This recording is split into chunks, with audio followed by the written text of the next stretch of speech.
It's the winter time, gang, and it's absolutely freezing, and I'm going to be showing you how to make the most of these winter sessions and get a few bites even when it's bitterly cold. I don't think the temperatures are going to be above 3 or 4 degrees today. Winter sun, freezing cold water, and I'm going to be showing you how to catch some F1s on pellets.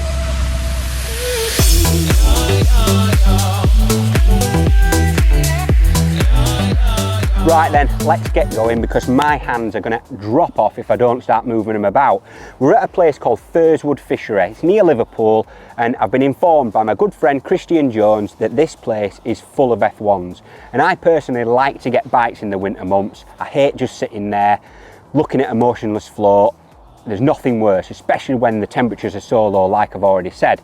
So Firswood Fishery, and I'm going to be running through how to use and get the most from expander pellets and micro pellets when you're targeting F1s and carp on a little commercial like this. It's not a really big commercial, it's only a little lake, but hopefully it's going to be full of F1s. So I'm going to run through the rigs, the bait and everything like that in a little bit more detail later on in this film. But like I said, I'm going to start on expander pellets, micro pellets. I think that's a really good bait at this time of year because you get a really quick start. And the F1s are usually used to feeding on pellets at this time of year. You can have maggots in your arsenal, but to be honest, I think that comes into play later on in a session. So I'm just going to start on a 4mm neutral expander, and I'm going to feed micro pellets in a little sprinkle pot. And I think that's a great way to start off a session. Now, this commercial is not massive, like I've already said, and it's actually got a 13-metre pole limit. So they have little matches on here and it's 30-metre pole limit. So that's where I'm going to start because I think the fish are naturally going to be as far away from myself as possible.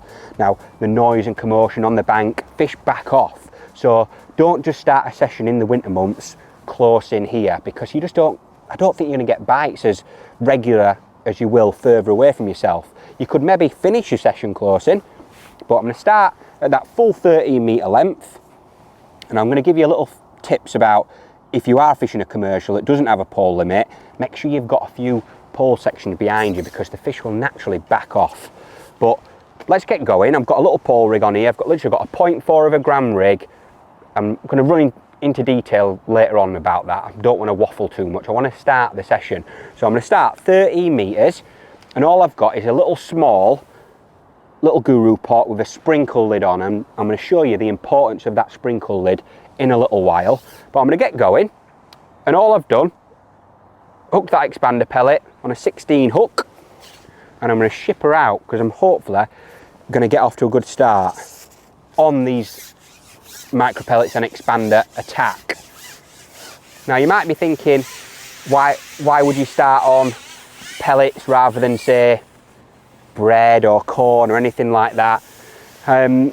And the main thing for me is just confidence. I've got loads of confidence in expander pellets and micro pellets, especially when I'm targeting F1s and carp. I know, like I said, it's freezing cold, but just sprinkling in about 10 or 20 micro pellets and fishing a little 4mm expander is just a great way to kick off a session because I don't know what the fishing's going to be like. You know, I don't know this venue, I've never fished it, but I'm confident with that pellet attack that I can get off to a good start and I'm not filling my peg full of bait, so I'm not firing in maggots everywhere or anything like that.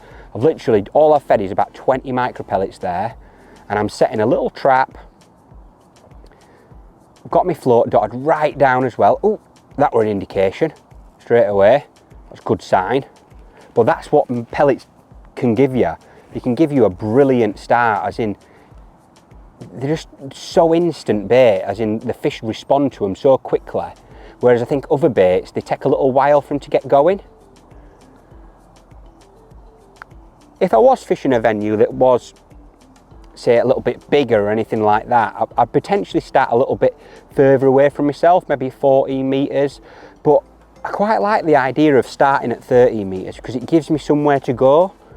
So usually what happens on commercials in the winter months, you'll catch 2 or 3 fish at one place. So 30 metres, I'll catch 2 or 3 fish. Then you won't get a bite for ages. But as soon as you put a section up your pole, go a little bit further out, you're in fresh water, the fish back away from you a little bit, you'll just nick off nick a few more fish, and that's what happens all the time on commercials like this.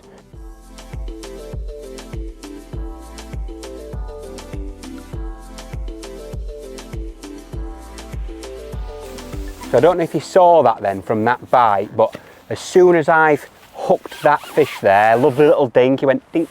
That's usually the bites you're getting on commercials this time of year. Fish aren't feeding super confidently. But as soon as I've hooked that fish, I've sprinkled the rest of my pellets out into my peg, so I'm priming it for the next fish. And that is the beauty of them little sprinkle pots. I think they're so important for this time of year. You're feeding little bits of bait often, not loads at one go, but little bits of bait every now and then, and it just keeps fish coming in your peg, visiting, and you just all of a sudden just builds your peg up. Now, elastic wise, one tip I will give you, don't use heavy elastic at this time of year. Look, at the fish don't fight a lot. Literally, line were wrapped around that F1 there, but it looks a lovely fish. There we go. But you can see the fish don't fight a lot, so having a softer elastic, it just reduces the chance of bumping fish at this time of year, because they're not going to be fighting very hard, like I said, and I think it's just gives you a lot. Just took just in the lip there, tiny bite, little dink, but perfect hook hold. Lovely F1. Tell you what, first fish, got to hold her up. And use a light elastic. Don't be using big heavy elastics, because the fish aren't going to fight, and it means that you have maximum chance of putting a few of these in the net. But that's a great start, not long into the film, and I think that just proves how effective starting on pellets can be. And let's see if we can get another one.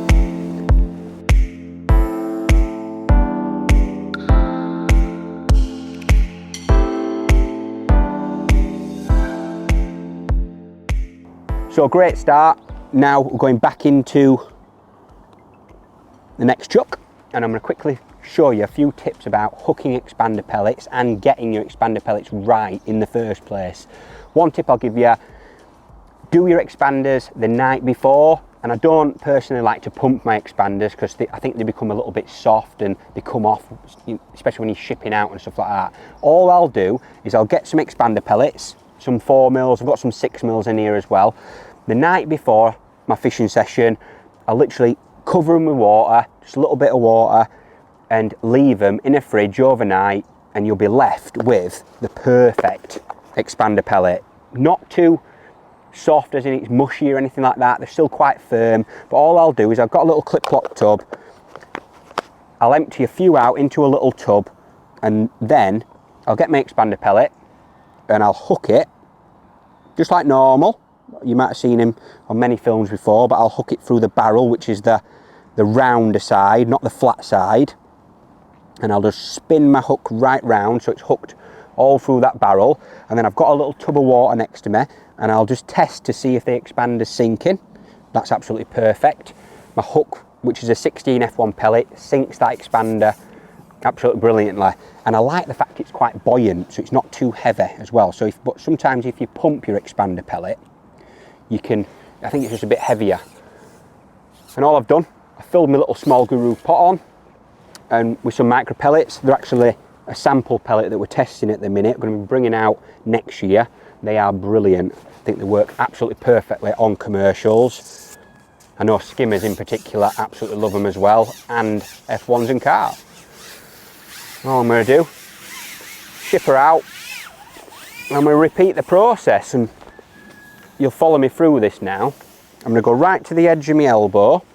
Always go to the edge of a mark, whether it be on, a joint of a pole or anything like that, especially when you're open water fishing, because you want to build an area of your peg. So I want to be in the same spot every time. So I'm literally at the end of my pole, and my pot is actually about 2 or 3 inches back of the end of my pole on my top kit. So all I'll do is I'll compensate for that. I'll just reach out about 2 or 3 inches, and I'll lift my pole up from a height. I think that's important. I want to sprinkle them micro pellets in from a little height, stop. So I've probably emptied half of the pot there, and then I'll pull my pole back and drop my rig right in the middle of where them micro pellets were. So I'm setting a perfect little trap. And I think it's so important to sprinkle them micros in, because you've got bait falling through the water all the time. And in the winter months, it's very clear. And I think those carbon F1s see them micro pellets falling and it draws fish into your peg. Whereas if you just clump a load of bait and it goes right to the bottom, you're relying on fish swimming past to see them, but you're giving yourself maximum chance of drawing fish into your peg, and you're setting a nice little trap too. So you've got your expander right in the middle of them micros now, and all I've done is I've shotted my pole float, so I'm literally the bristles there you are. Oh, I missed that bite. That was definitely a bite. I've struck my expander off, so all I'm going to do, I'll sprinkle the rest of them micros in. So I'm building the peg for the next chuck, and I'm going to hook that an expander back on, ship her back in. And you've got to be careful not to overfeed your peg. But one tip I'll give you is you'll know if you've overfed your peg, because you'll start missing loads of bites, they'll be hard to catch. And if that does happen, I'd just start a new peg just to my right or my left, literally a metre to the left or right. I'd start a new peg. And it's a simple case of sticking a little plummet on, plumbing up another little area, metre to the left. And if it's try and find the same depth as where you're fishing that main line, just makes everything nice and easier. But that's a great way of keeping fish coming all the time. You can't just expect to fish one spot in the winter and catch fish all day. It simply doesn't happen. The fishing isn't good enough. In the summer months you can probably do that, but when it's freezing like today, you've got to move around quite a bit and be a bit open to moving and starting a new peg up. But don't ever be like stubborn and thinking, oh, the fish will find me. Sometimes moving a metre to the left, metre to the right, it just brings you another little flurry of fish. And I think that's where the top F1 anglers in the winter months, the likes of Christie and Andy Bennett, they're always thinking about the next move. There we go. Lovely little dink that. So one thing I'll say, hook that fish, let it swim out of your peg. I'm going to free the rest of my micros, and I'm building that peg up all the time. But if I do feel like I've got too many micro pellets on the bottom, I'll simply move left or right, and I'll repeat that process, because you can see how quick you can just start catching, especially when it's freezing cold. Look at that lovely F1 again, and everything just works absolutely perfectly. Tell you what, this little fishery is absolutely brilliant. Just going to unhook him, hooked perfectly. Nice F1. And now I'm going to quickly run through, while we're rocking and rolling here, a little bit about the hardware. I've got a 4-inch hook length. I always like 4 inches when I'm fishing with pellets, no matter what the depth is really. If it's mega deep, I'd probably fish 6 inches, but anything from up to say 6-7 foot, 4 inches is my go-to. It's actually 011 N-gauge hook length material, a 16 F1 pellet, and then my main line is 015 N-gauge, and all I've got is it's mega simple. I've got a number 9 micro shot right next to that loop to loop, about 6-7 inch gap, and I've got a bulk of number 9s. But that just shots this 0.4 of a gram carbon bobby float perfectly. Another tip, always use a hollow bristle at this time of year. Hollow bristle floats are brilliant for pellets, because the light can be a nightmare in the winter months, and if you use any other type of bristle, I just don't think you can see it that effectively. And all I've got around about, what's that, maybe a foot of line between my connector and my bristle and my pole float, and all I've got in between that foot of line is a number 9 micro cube that just acts as a back shot. And as already mentioned, pink hydroelastic, which is, it's freezing cold, which is why it's hanging out quite a lot, because I think it's actually frozen. And that pink hydro, I think I absolutely love that for this time of year, because it's super soft. You can land pretty much anything on it. If you do hook some silverfish, skimmers, eyed, anything like that, you need to be putting them in your net as well. So that's another benefit of that light elastic. But as you've already seen, it's more than capable of landing F1s. And if you do hook an odd carp, just take your time with it. I'm going to get back in and try and show you another F1 on the old camera. This fishery is absolutely brilliant.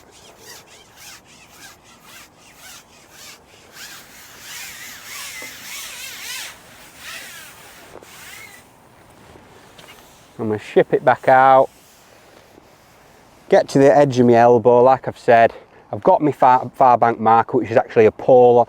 I think it's a broom handle in the middle of the fishery, to be fair.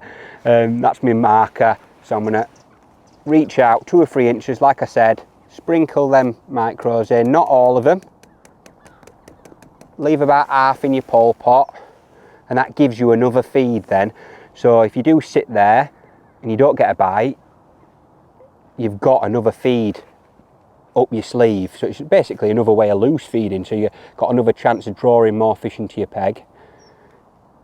And as I mentioned before, I think just before I got that last fish, dot your float right down to a pimple, because all of the bites are, it literally like just shimmers the float. But you've got to be lifting up into them bites, because if you're waiting for a sail away fast bite, I think you just miss that chance, because you've got to imagine the F1's suck that expander in. It's a really, like that.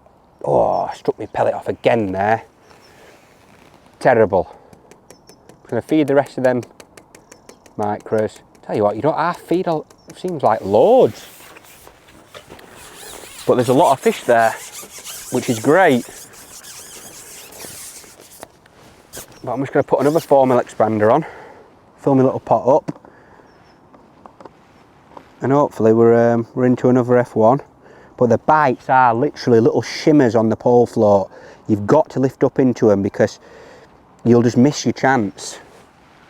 I'm going to test my expander, sorry. Absolutely perfect. I'd recommend a size 16 hook when you're fishing with like a 4mm expander pellet.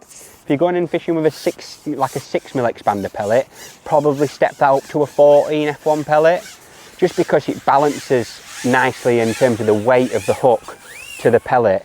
And I think you lose a lot less fish as well when you fish like a 16 hook. I don't think you need to fish like an 18, because most of the hook is buried within the pellet anyway. So you want to give yourself maximum chance of netting and landing all the fish you hook. So I like to use a 16. And I don't think it matters, because like I said, when you don't pump your pellets, you don't really need that. The weight counterbalances a little bit, so it's super buoyant anyway when the hook bait's on the bottom.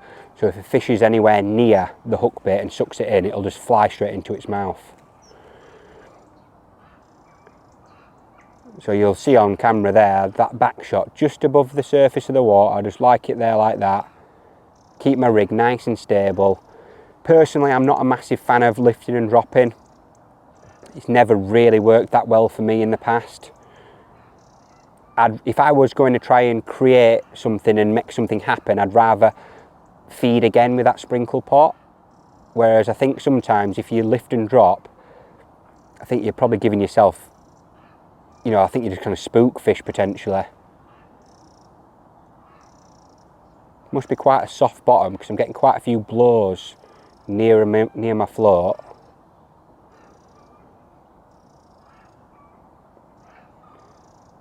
But I'll give that about another minute where that first lot of pellets went in. If I don't get a bite within that minute, I'd literally repeat the process and empty the rest of my pole pot. You could do probably 3 feeds, so that's the beauty of them sprinkle lids. You can have a little bit of a flexible approach. You could have 3 feeds where so now for example it hasn't gone, so I'd lift my rig up, I'd just sprinkle say 10 pellets in, that amount, and set a little trap there, and I know I've still got pellets in that pot, so if I do need another feed up my sleeve, I've got it. Whereas I think if you fish a pole pot with no sprinkle lid on, you're just reliant on all of your bait going down in one go, and then you're sitting and waiting then.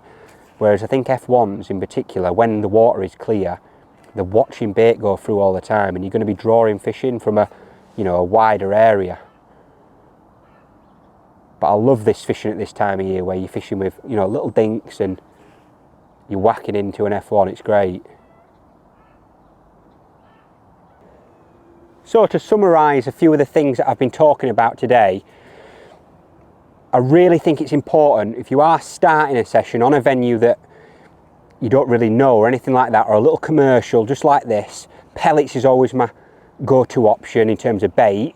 I think you can get off to a nice steady start on pellets and you're not ever really going to blow your peg up too much. But don't forget, you can always move left and right or keep some sections behind you. That's massively important at this time of year because fish will naturally back away from you. So keep the sections up your sleeve, literally have them behind you.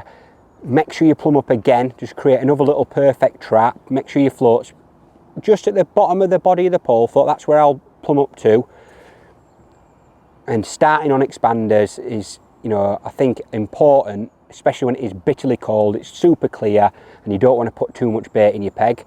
Dot your floats down, literally right down to a pimple. You'll see from that float right now, if a fish even licks my pellet, I'll see an indication on my pole float. So don't have loads of bristles sticking out of the water because you're just going to not be as efficient as you can be.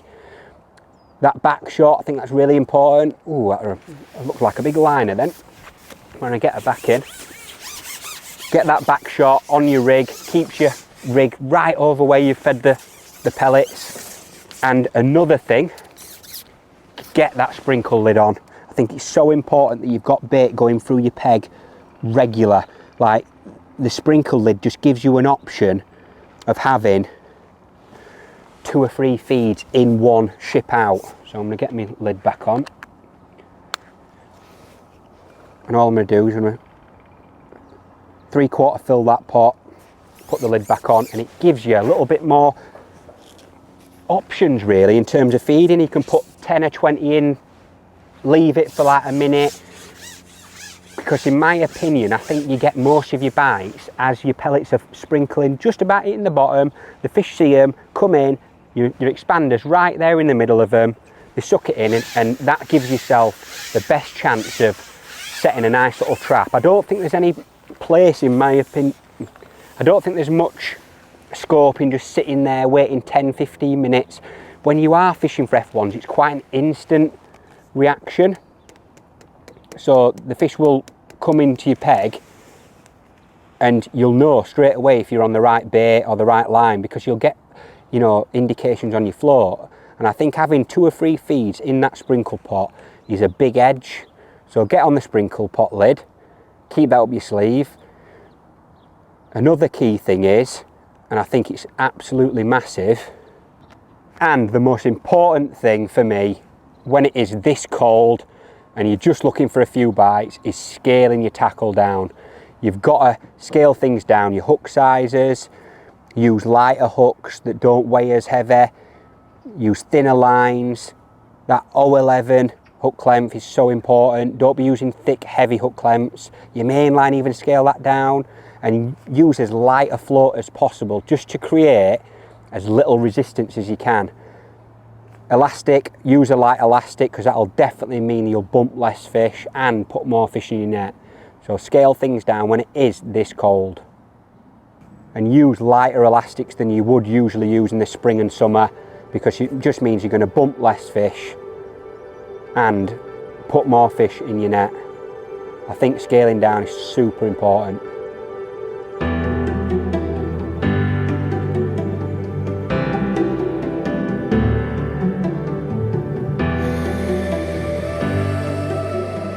Another little thing that I want to mention before we go back in, just going to make an expander, hook it right round and pull it all the way through that barrel. Sits perfectly on that 16 hook. Let's test it. The other thing I wanted to mention was another type of bait to have up your sleeve if the fishing is very, very difficult and you want to create even more attraction and a bit of cloud, is actually have some crush expander. All I've done is I've got about a pint of the 100% crushed expander, added about a pint of water to it, and it creates this lovely little fluffy expander, and all I'm going to do is I'm going to take the sprinkle lid, if I can do it, easier if I go like this, take the sprinkle lid off my pot. My hands are that cold, I can't even take the lid off.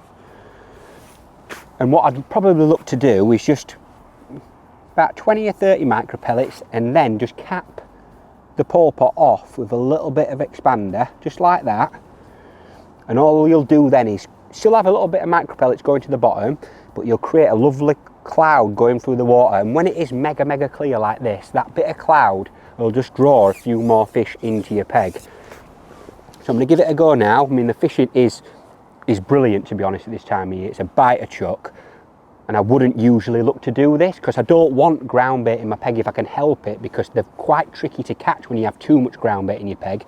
But having a little bit up your sleeve can be the difference between getting a bite and not, especially when it's bitterly cold and there's literally no bites to be had. So I'm going to get her out there and we'll give it a go.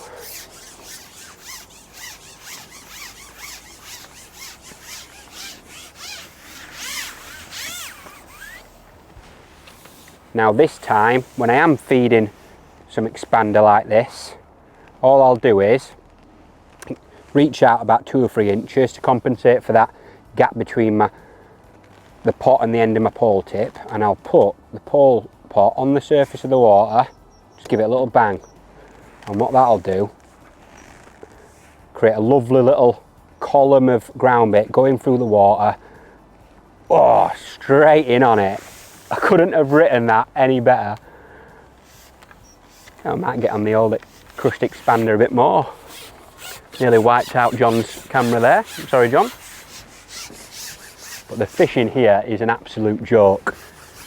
I don't think it's got above 2 or 3 degrees all day, but we've had a bite nearly every single chuck, or an indication every chuck, which is phenomenal really for this time of year.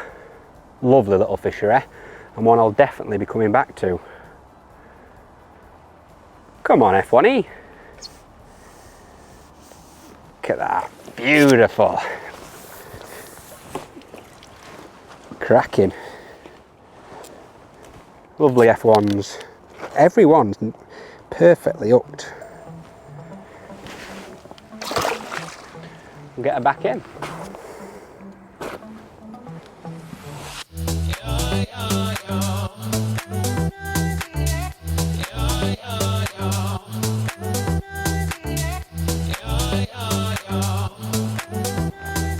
Love them bites. Lovely little dink.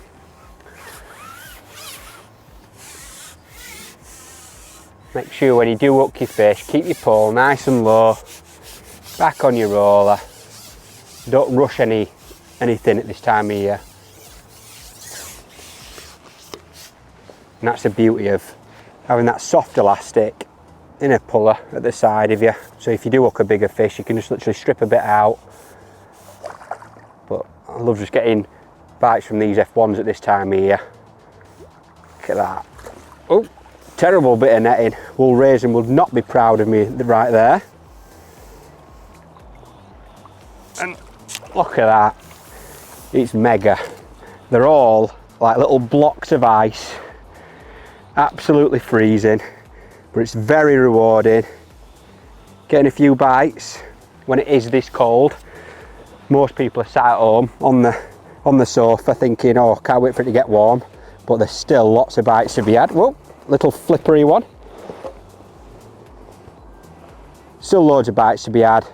If you refine that approach, get on the pellets, and you'll have a lovely day with a few of these. Hope you've enjoyed it, gang. Don't be afraid to get out when it is bitterly cold, because there's still lots of bites to be had.